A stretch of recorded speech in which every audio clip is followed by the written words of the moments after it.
கோவை ஆவாரம்பாளையம் பகுதியில் உள்ள ஸ்ரீ ராமகிருஷ்ணா மகளிர் கலை அறிவியல் கல்லூரியின் 36வது மாணவர் மன்ற தொடக்க விழா கோவை ஆவாரம்பாளையம் பகுதியில் உள்ள SNR கலையரங்கத்தில் நடைபெற்றது. நிகழ்ச்சியில் கோவை ப்ளூ யாண்டர் நிறுவனத்தின் வாடிக்கையாளர் வெற்றி மற்றும் கிளவுட் செயல்பாடுகள் பிரிவின் துணைத் தலைவர் மகிமா சிறப்பு விருந்தினராக பங்கேற்றார். மாணவர் மன்ற தேர்தலில் வெற்றி பெற்ற நிர்வாகிகளுக்கு பதவி பிரமாணம் செய்து வைத்த அவர், மாணவிகள் தலைமை திறன், தன்னம்பிக்கை மற்றும் பொறுப்புணர்வை வளர்த்துக் கொள்ள வேண்டியது காலத்தின் தேவை என வலியுறுத்தினார்.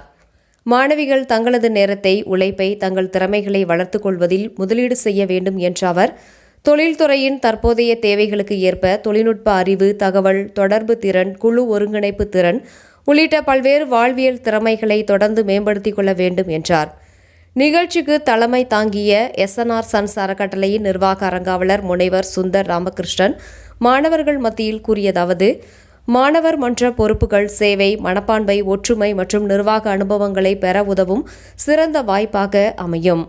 எனவே மாணவர் மன்ற நடவடிக்கைகளில் அனைவரும் ஆர்வமுடன் பங்கேற்று தங்கள் திறமைகளை வளர்த்து கொண்டு கல்லூரியின் பெருமையை உயர்த்தும் வகையில் செயல்பட வேண்டும் என கூறி மாணவிகளை ஊக்குவித்தார்.